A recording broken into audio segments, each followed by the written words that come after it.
তাকিয়ে থাকি, এই মাসটার জন্য আমরা তাকিয়ে থাকি কবে আসবে আর কবে আনন্দ ফুর্তি করবো। এখন আসেন, আমরা দলিল পেলাম, আমরা মিলাদুন নবী মাহফিল করি, আমাদের মুর্শিদ করেছেন, ওনার মুর্শিদ করেছেন, ওনার মুর্শিদ করেছেন, এভাবে করতে করতে দেখা গেছে সাহাবায়ে কেরাম পর্যন্ত চলে গেছেন। তারা সাহাবায়ে কেরামের দলিলগুলো তারা চোখে দেখে না, সাহাবায়ে কেরামরা মিলাদুন নবী মাহফিল করেছেন তারা চোখে দেখেন নাই। হযরত আবু বকর সিদ্দিক রাদিয়াল্লাহু তাআলা বলেন, যে ব্যক্তি মিলাদুন নবী মাস পেল আর 1 দিরহাম এই মিলাদুন নবীর মাসে খরচ করলো, রবিউল আউয়াল মাসে মিলাদুন নবীর মাসের জন্য 1 দিরহাম খরচ করলো, আবু বকর সিদ্দিক রাদিয়াল্লাহু তাআলা বলেন ওই ব্যক্তিরা আমার সাথে জান্নাতে যাবে। সুবহানাল্লাহ। তারা কি হাদিস দেখেন না? সাহাবায়ে কেরাম থেকে মিলাদুন নবী আসছেন, শুধু সাহাবায়ে কেরাম না, আল্লাহ রাসূল মিলাদুন নবী করছেন কি করছেন না? করছেন না? বছরে করছেন, বছরে করেন নাই, প্রত্যেক সপ্তাহে আসলে, প্রত্যেক সপ্তাহে আসলে একদিন মিলাদুন নবী মাহফিল করতেন, কি করতেন? সেটা বাস্তবে করতেন। সোমবার দিন আসলে রোজা রাখতেন। সুবহানাল্লাহ। সোমবার দিন আসলে রোজা রাখতেন। সাহাবায়ে কেরামরা আরজ করলেন, ইয়া রাসূলুল্লাহ, ইয়া হাবিবাল্লাহ, আপনি কেন প্রত্যেক সপ্তাহ সোমবার দিন আপনি রোজা থাকেন? এমন কোন সপ্তাহ নাই সোমবারে রোজা মিস করেন না। আল্লাহ রাসূল বলেন, ও আমার বন্ধুরা, ও আমার সাহাবীরা, শোনো, আমি রাহমাতুল লিল আলামিন নবী যে দিনটাতে আগমন করেছি সেই দিনটা আমার কাছে বড় প্রিয়।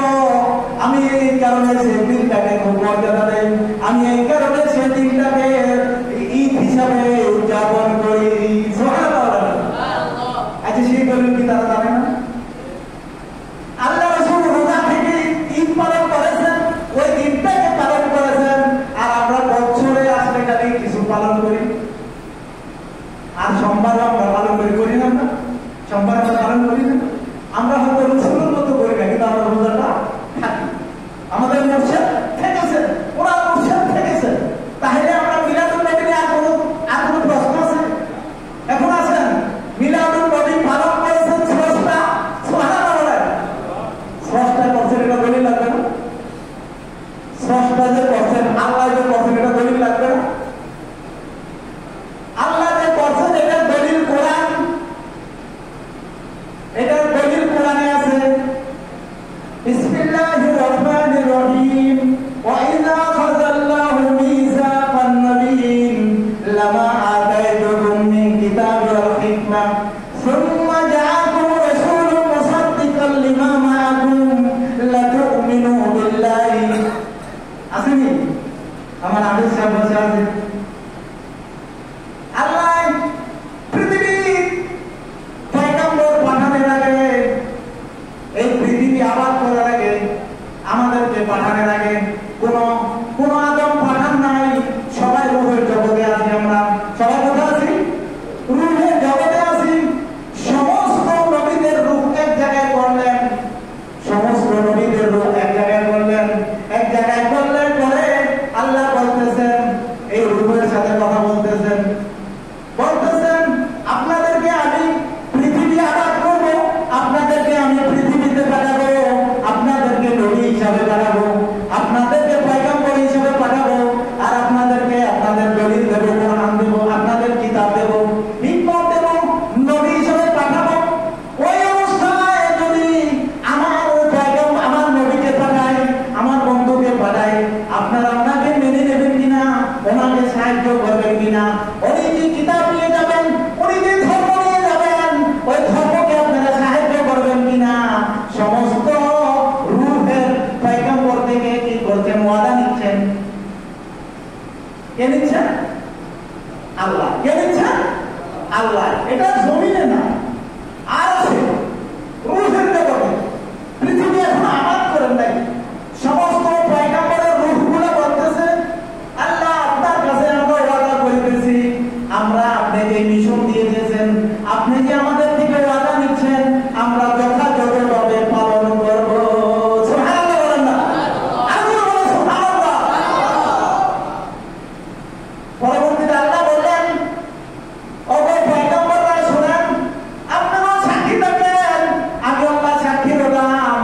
এটা কোরআনে চলে আসছে, আছে কিনা? সেই রূহের কথাটা আল্লাহ কোরআনে লিপিবদ্ধ করে দিয়েছে রাসূলের মাধ্যমে। সুবহানাল্লাহ বলেন না? তাহলে আল্লাহ কি করছেন কিনা মিলাদুন নবী? বলেন আল্লাহ কি মিলাদুন নবী পালন করছেন কিনা? রাসূলের আগমন পালন করছেন কিনা? রাসূলের আগমন হবে সেইটা রূহের জগতে আল্লাহ মিলাদ করেছেন। আমরা সবাইকে নিয়ে মিলাদ করব না তো? আল্লাহ রূহের জগৎ নিয়ে মিলাদ করতে এগুলো করেন, এভাবেই তো করছে নাকি? আল্লাহ শ্রোতা হয়েছে, কি হয়েছে? বক্তা হয়েছে। আল্লাহ বক্তা হয়েছে, আলোচনা করতেছে। রূহ এভাবে আছে, বসে আছে। 2,24,000 পদার্থের কম বেশি সমস্ত রূহতে এভাবে আসছিল নাকি? সমস্ত রূহের সাথে আল্লাহ এভাবে মিলাদ করেছেন। তাহলে আর দলিল লাগবে কিনা? মিলাদুন নবী আর আপনাদেরকে বিভ্রান্ত করতে পারবে কিনা? পারবে? আল্লাহ করেছেন, রাসূল করেছেন, সাহাবারা করেছেন, যুগে যুগে আল্লাহর ওলিরা, আল্লাহর ওলিরা যারা রাসূলের প্রেমিক ছিলেন, যারা রাসূলের বন্ধু ছিলেন, যারা রাসূলের আশিক ছিলেন, তারা পালন করছে। আর মিলাদুন নবী নিয়ে কোনো কথা রাখবে? কোনো কথা নেই। এখন আমি অন্য বিষয়ে একটু কথা বলবো, আমার সময় চলে আসতেছে। যাই হোক, একটা আয়াত আছে, বিসমিল্লাহির রহমানির রহিম। ইয়া আইয়াতুহান নাফসুল মুতমাইন্না ইরজি ইলা রাব্বিকি রাদিয়াতাম মারদিয়া ফাদখুলি ফি ইবাদি ওয়াদখুলি জান্নাতি। সুবহানাল্লাহ। আল্লাহ কি বলেন? ইয়া আইয়ুহান নাফসুল মুতমাইন্না, হে প্রসিদ্ধ আত্মা, হে প্রসিদ্ধ আত্মা, তুমি এমন অবস্থায় আসো আমার কাছে যেন আমি আল্লাহ তোমার উপরে রাজি, তুমিও আমার উপরে রাজি। এমন অবস্থায় আসো, আমিও রাজি, তুমিও রাজি। আর যারা আমার খাজা বান্দা আছে, ইবাদতকারী বান্দা, তখন যদি এই অবস্থায় যেতে পারি, এই অবস্থায় গেলে আল্লাহ বলবেন কি? ফাদখুলি ফি ইবাদি ওয়াদখুলি জান্নাতি। সুবহানাল্লাহ। যারা আমার ইবাদতকারী বান্দা, যারা আমার খাস বান্দা, তোমরা তাদের সাথে মিলিত হয়ে যাও আর জান্নাতের দিকে চলে যাও। সুবহানাল্লাহ। আল্লাহ বলেন, আল্লাহ ওয়াদা করেন, ফাদখুলি ফি ইবাদি ওয়াদখুলি জান্নাতি। যারা আমার ইবাদতকারী বান্দা, যারা প্রসিদ্ধ আত্মার বান্দা, তাদের সম্মিলিত হয়ে যাও, জান্নাতে চলে যাও। এখন আপনাদের সাথে আমার কথা, আমি তো আল্লাহ দলিল থেকে বললাম, এটা তো কোরআন থেকে বললাম। ডান হাতে যারা জান্নাতি হবে, ডান হাতে আমলনামা হবে, আর যারা জাহান্নামী হবে, পিছের থেকে বাম হাতে আমলনামা আসবে। এটা তো আমরা সবাই জানি না? তাহলে দলিল কয়টা? দুইটা। হাদিসের কথা, যারা জান্নাতি হবে ডান হাতে আমলনামা আসবে, যারা জাহান্নামী হবে বাম হাতে আমলনামা হবে। আছেন দুইটা দলিল। 3 নম্বর আছেন, যার কবর ভালো তার সব ভালো, যার কবর ভালো তার সব ভালো। যদি যথাযথভাবে জবাব দিতে পারে, জান্নাত থেকে খুশবু আসবে, জান্নাত থেকে খুশবু আসবে। আর যদি জাহান্নামী হয়, জান্নাত থেকে জাহান্নাম থেকে কি আসবে? জাহান্নামের নাচ দেওয়া যা আছে সেটা। তাহলে 3টা কথা তো আমরা জানি, এই 3টা কথা তো আমরা জানি নাকি? তাহলে এখন আপনাদের কাছে আমার প্রশ্ন, তাহলে হাসর নাসর করার কি দরকার আছে? তাহলে কি হাসর নাসর করার দরকার আছে? আল্লাহ জান্নাতের কবরেই তো জান্নাতের রেজাল্ট পেয়ে যাচ্ছে, জাহান্নামের রেজাল্টের কবরটা কি পেয়ে যাচ্ছে? পেয়ে যাচ্ছে না? আবার কথা বলছে, তুমি যদি প্রসিদ্ধ আত্মা নিয়ে আসতে পারো, প্রসিদ্ধ আত্মা নিয়ে আসতে পারো, তাহলে তুমি আমার জান্নাতি বান্দাদের সাথে সম্মিলিত হয়ে জান্নাতে চলে যাবে। আল্লাহর কথা তো না, এটা অন্য কোনো কথা। কেন করে জাল দলিল তো নাই, জাল হাদিস তো নাই, এটা কোরআনের কথা। যদি প্রসিদ্ধ আত্মা নিয়ে আসতে পারো, তাহলে আমার খাস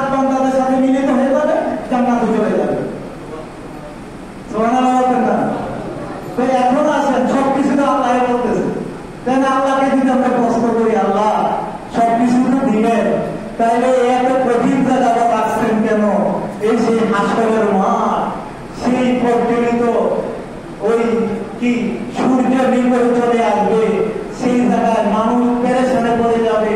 মানুষ কিভাবে একজন আরেকজনকে চিনবে না, মানুষ কেউ রক্তের উপরে ঘুরবে, কেউ ভুজের উপরে ঘুরবে। আল্লাহ এত পরীক্ষা কেন? আল্লাহ এত জবাব কেন? আল্লাহ এত হিসাব কেন? আপনি তো আমার কবর থেকে তো আমার কি করছেন, আমার সুসংবাদ দিয়েছেন, তাহলে ওই হাসরের মাঠ কেন? প্রশ্ন আসেনি? আপনাদের প্রশ্ন আসেনি মনে হবে? আসে না প্রশ্ন? সূরা জিলজালে বলছে ফামাইয়া আমাল মিসকালা যাররাতিন শাররান ইয়ারা, কয়টা ইয়ারা? ফামাইয়া আমাল মিসকালা যাররাতিন খায়রান ইয়ারা ওয়া মাইয়া আমাল মিসকালা যাররাতিন শাররান ইয়ারা। আল্লাহ বলেছেন আমি তোমার যাররা পরিমাণ কম দেব না, আবার আমি তোমার যাররা পরিমাণ ছাড় দেব না। এটা কার কথা? আল্লাহর কথা। এক জায়গায় বলেছেন তুমি যদি মুতমাইন্না হয়ে আসতে পারো আমার খাস বান্দাদের সাথে জান্নাতে চলে যাবে। আরেক জায়গায় বলছে তোমাকে আমি যাররা পরিমাণ কমও দেব না, আবার যাররা পরিমাণ ছাড়ও দেব না। যাররা বলতে কি বোঝায়? হাদিসের ভাষায় বোঝায় যাররা বলতে একটা শস্যের দানা, একটা শস্যের দানাকে 70 ভাগ করলে, ও বাবা একটা যাররা পরিমাণ বোঝায়, একটা শস্যকে 70 ভাগ করলে এক বাক্যে যাররা বোঝানো হয়। শুধু এক বাক্যে যাররা বোঝানো হয়, তাহলে সেদিন যদি আল্লাহ হিসাব করে, সেদিন যদি আমাদের হিসাব আল্লাহ করে, বুঝ থাকবে কি থাকবে না? যাররা পরিমাণ বলা হয়েছে। এখন আছেন এই কারণে শেখ মঞ্জুর আহমদ বলেছেন এলমে বুঝি মানবে স্বাধীন আল্লাহর নূর ধরাবে, সকল আলম চুমে কদম নবীর আগমনে রাবে। এলমে বুঝি মানবে স্বাধীন আল্লাহর নূর ধরাবে, সকল আলম চুমে কদম নবীর আগমনে রাবে, সকল আলম চুমে কদম নবীর আগমনে রাবে। ত্রিজগতে তিনি রহমান, করবেন আদম কুল মাখলুকাত। ত্রিজগতে তিনি রহমান, করবেন আদম কুল মাখলুকাত। বেকার ব্যথি দুঃখের সাথী, বেকার ব্যথি দুঃখের সাথী, এলেন রহমত ঝরাতে, সকল আলম চুমে কদম নবীর আগমনে রাতে, সকল আলম চুমে কদম নবীর আগমনে রাতে। পেলে পারি ভালোবাসা, পাবে বলা যাবে আশা, পেলে তারি ভালোবাসা, পাবে বলা যাবে আশা। আল্লাহ বেশি হবেন খুশি তাই আপন করাতে, আল্লাহ বেশি হবেন খুশি তাই আপন করাতে, সকল আলম চুমে কদম নবীর আগমনে রাতে। এলেন বুঝি মানবে স্বাধীন আল্লাহর নূর ধরাতে, সকল আলম চুমে কদম নবীর আগমনে রাতে, সকল আলম চুমে কদম নবীর আগমনে রাতে।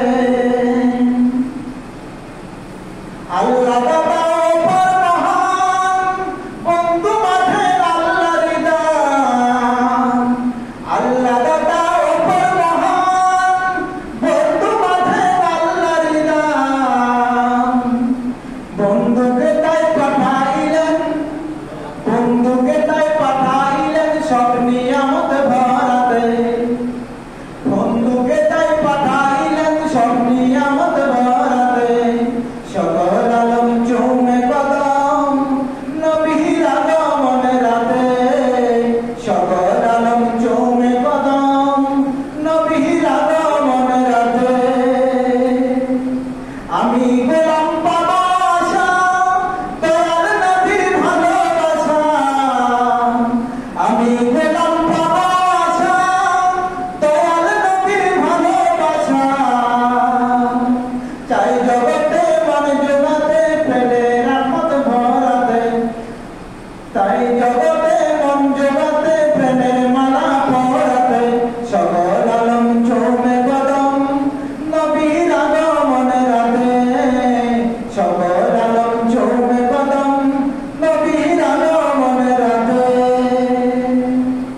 ত্রিজগতে তিনি করতে না যা কোন মাহফুজা ত্রিজগৎ। এই জগৎটা আমাদের জন্য অনেক কষ্ট করেছেন না? হাল ছেড়ে দিয়েছেন। অন্যদেরাও কত কষ্ট দিয়েছেন, হাল ছাড়েন নাই। অন্য নবীরা যেন হাল ছেড়ে দিয়েছেন, আমাদের নবী রহমতের নবী হাল ছাড়েন নাই। কবরের প্রশ্নের জবাব, 3টি জবাব লাস্টে দিয়ে রেখেছেন। আজাদ রসুল, তুমি ওনাকে চিনুনি। আমরা বলি সরাসরি আমাদেরকে দেখাবেন, আমাদেরকে সরাসরি দেখাবেন রসুলকে। আর ওহাবিরা বলে কি, ওনাকে প্রশ্ন করবে, তোমার নবীকে প্রশ্ন করবে। আমরা বলি যে আমাদেরকে সরাসরি দেখাবেন, আর ওনারা বলে ওনাকে প্রশ্ন করবেন। বেশ কমেন্ট সরাসরি দেখে করবেন ওনার সম্পর্কে কি ধারণা। যারা নবীর আশেক হবেন, মৃত্যুর আগে একবার বলে রসুলের কি হবে, জিয়ারত হবে। সেদিন যেন রসুলকে আমরা চিনতে পারি।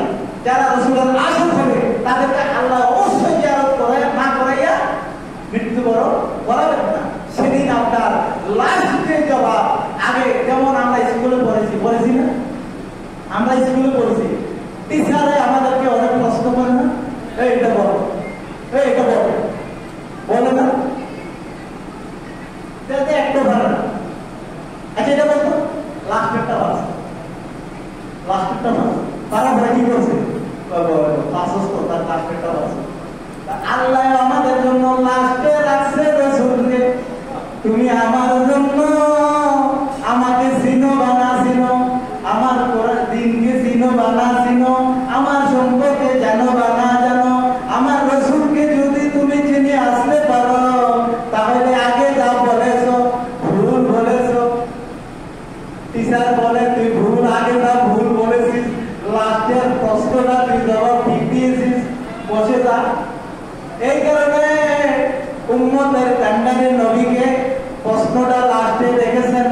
লাস্টে যদি জবাবটা ঠিক মতো দেখতে পারি, এটা আমার রসুল, আমার কান্ডারে রসুল, উম্মতের কান্ডারে রসুল যদি বলতে পারি, আগের প্রশ্নগুলো নিয়ে ফেরেশতারা ভাববে না ঠিক দিয়েছ, ঘুমিয়ে যাও।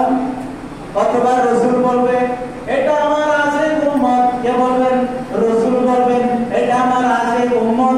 আহমদাবাদ শরীফ যায় ঘোরাঘুরি করেছেন, আহমদাবাদ শরীফে যায় ঘোরাঘুরি করেছেন, নাচ করছেন না তাই জন্য আমি দিয়েছি সুর মিলানের দরকার নেই।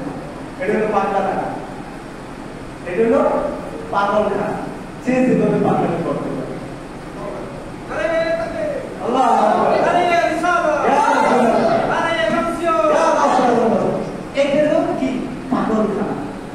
কিভাবে পাগল করছে আর কে কি পাইছে এটা সে জানে। মুসা আলাইহিস সালাম রাস্তা দিয়ে যাচ্ছেন, এক পাগল বসে বসে বলতেছে, ওগো আল্লাহ, যদি তোমাকে আমি পাইতাম, তোমাকে যদি আমি পাইতাম, সব বন্ধ করে বলতেছে, ও আল্লাহ, তোমাকে যদি আমি পাইতাম, তোমাকে গোসল করাই দিতাম, সুগন্ধি সাবান দিয়ে গোসল করাইতাম। ওগো আল্লাহ, তোমাকে যদি পাইতাম, সুগন্ধি সাবান দিয়ে গোসল করাইতাম, তেল মেখে দিতাম, সুগন্ধি আতর গোলাপ মেখে দিতাম। মুসা আলাইহিস সালাম যাচ্ছে, গার্ডেনের কি বলছে, আমি একজন পয়গম্বর, আমি এত চেষ্টা করলাম, এত কথা বললাম, আল্লাহর সাথে এত কথা বললাম, কোনোদিন আল্লাহ সাক্ষাৎ দিল না। আর এই পাগল বলতেছে আল্লাহকে বাইরে গোসল করাবেন, তেল মাখবে, সুগন্ধি সাবান মাখবে। মুসা আলাইহিস সালাম বলছে কি বলতেছ? চক্ষু খুললেন, খুলে দেখে যে পয়গম্বরের উপরে কথা চলবে না চলবে। মুসা আলাইহিস সালামের অনেক জীবনী আছে, অনেক পাগলামি আছে। মুসা আলাইহিস সালামের জীবনে অনেক পাগলের পাগলামি করে নাজাত পাইছে, পাইছে কি পাইছে না? কোনো আবাদত করে নাই, আল্লাহ রসুলের নাম শুনে চুমা খাইছে। কি হয়েছে? মুসা আলাইহিস সালাম লাস্ট পর্যন্ত এই পাগলকে কি করা লাগছে, জানাজা দাফন করা লাগছে। মুসা আলাইহিস সালাম পয়গম্বর, ওই পাগলকে কি করা লাগছে, জানাজা করা লাগছে।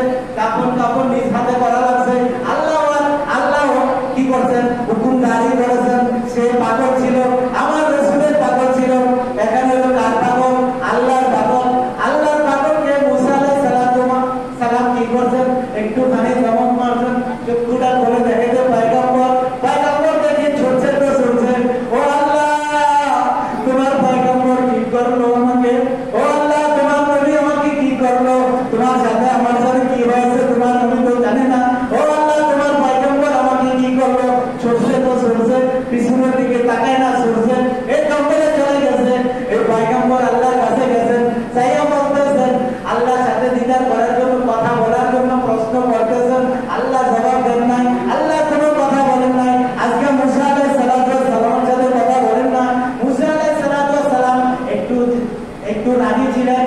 মুসা আলাইহিস সালাম বলতেছে, আল্লাহ কি হলো, আপনি আমার সাথে কথা বলতেছেন না কেন?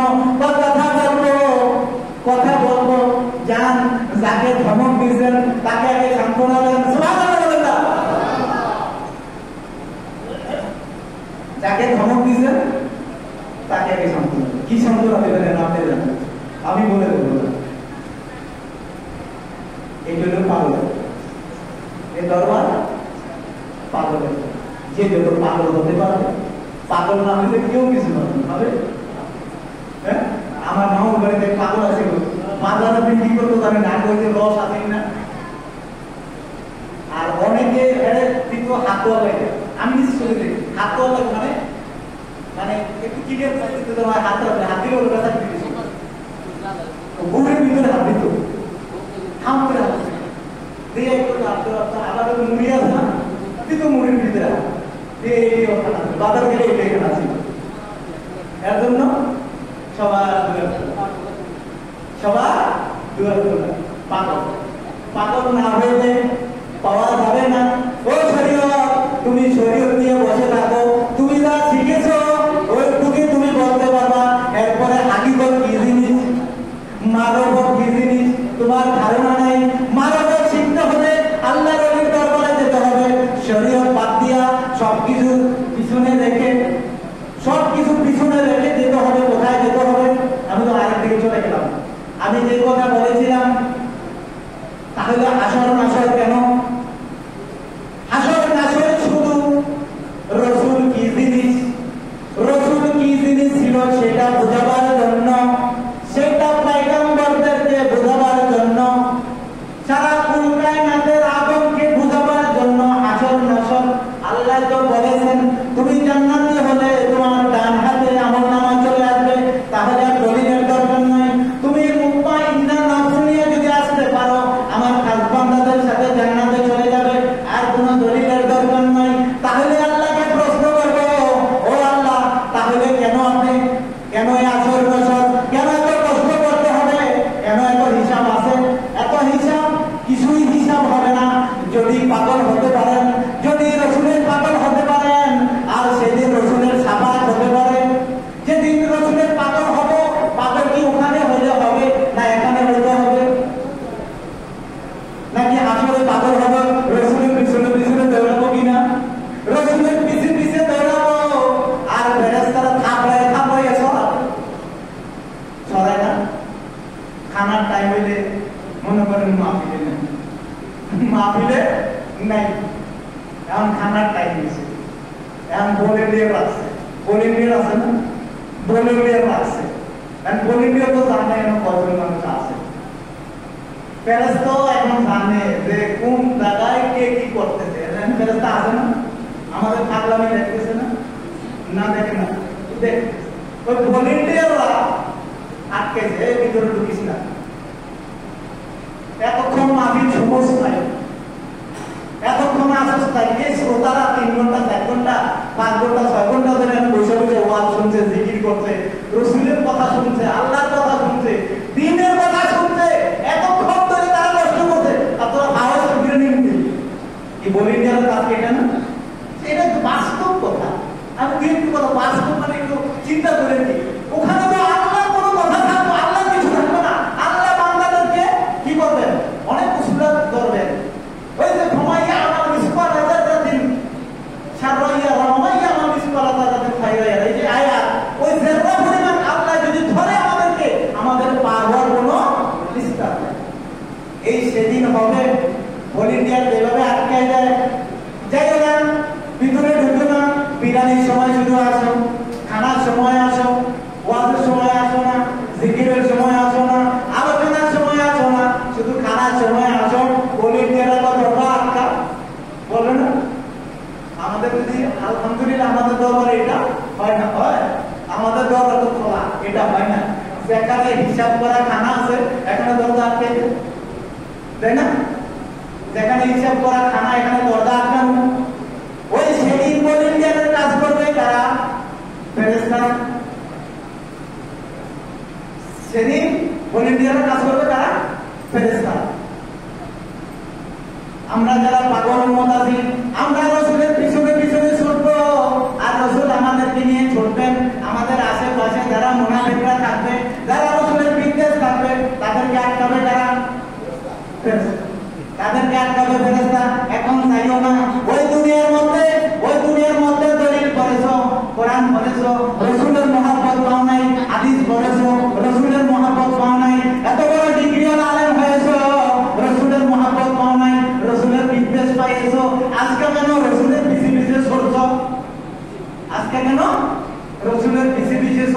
ফেরেশতারা কি যাইতে দেবে?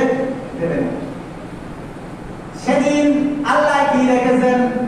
ইন্না আ'তাইনাকাল কাউসার। আসেনি? এই আয়াতের তরজমা কি? আয়াতের তরজমা হলো যে আমার হাবিবকে, আল্লাহ হাবিবকে, আমাদের রাসূলকে কি দেবেন? আল্লাহ হাউজে কাউসার দেবেন। আর কি হাউজের কাউসারকে আমরা দুনিয়াতে পাবো না, সেই হাসরের মাঠে পাবো। হাসরের মাঠে এই হাউজের কাউসার আমাদেরকে পিলাবেন, আমাদেরকে পিলাবেন। এই সেই হাসরের মাঠে হাউজের কাউসার পিলাবেন কেন? সেদিন রাসূল চিনার জন্য। আজকে যদি রাসূলকে চিনতে পারি, আজকে যদি রাসূলকে বুঝতে পারি, সেদিন হাউজে কাউসার পাইতে কোনো সমস্যা হবে কিনা? যদি রাসূলকে না চিনি, পিছে পিছে বললে কি ফেরেশতারা দেখিনি? ফেরেশতারা কোনো অধিকার আছে না হাউজে কাউসার দেওয়ার? এটা কার জন্য বরাদ্দ? অন্য কোনো নবীর জন্য বরাদ্দ নাই, শুধু আমাদের নবীর জন্য বরাদ্দ। অন্য অন্য নবীদের জন্য এই বরাদ্দ নাই, হাউজের কাউসারের বরাদ্দ নাই, শুধু আমাদের নবীর জন্য হাউজের কাউসারের বরাদ্দ। সমস্ত নবীদেরকে খাওয়াবেন, সমস্ত সাহাবাদের খাওয়াবেন, সমস্ত উম্মতে মুহাম্মদীকে হাউজের কাউসার বানিয়ে খাওয়াবেন। সুবহানাল্লাহ বলেন না? আরেকটি কথা, আমার সময় চলে আসছে, আরেকটি কথা, আল্লাহ রাসূলের কাছে ওহী আসতেছে না, আল্লাহ রাসূলের কাছে ওহী আসতেছে না।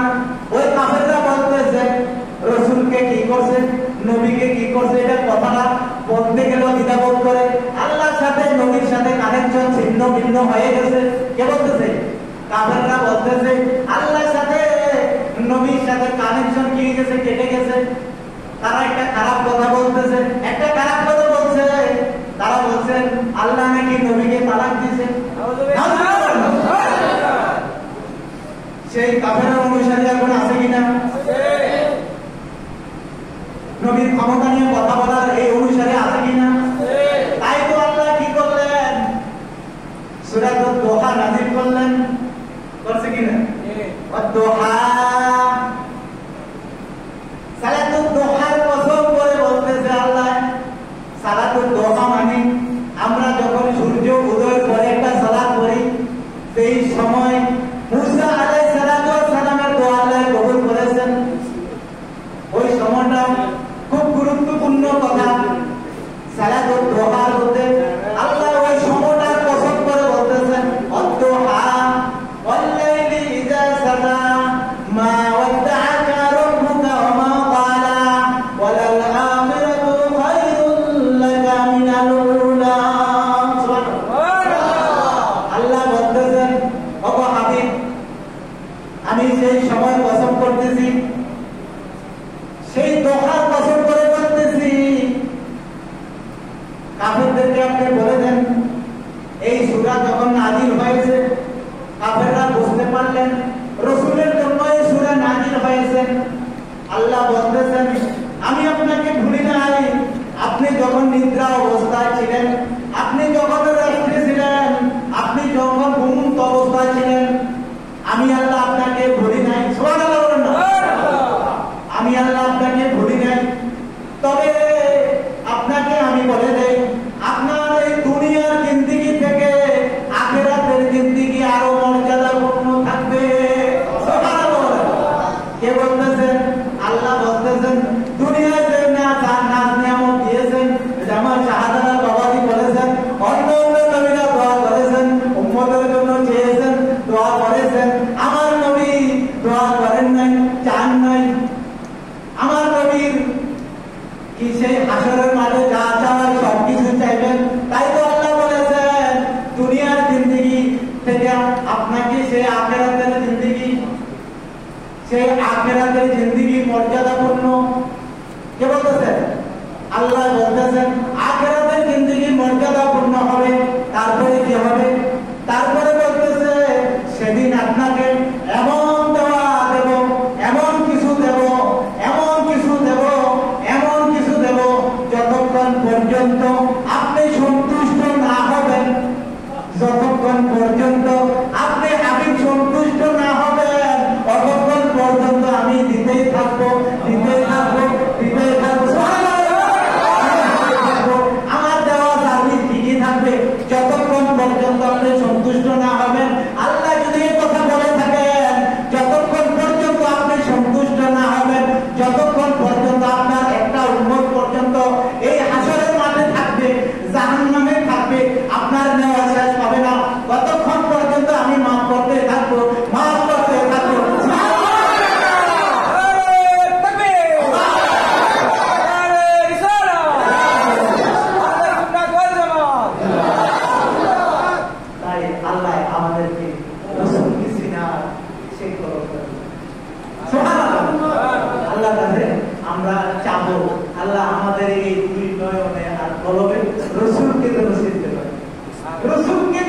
চিনতে পারি তাহলে মুসিবের জায়গা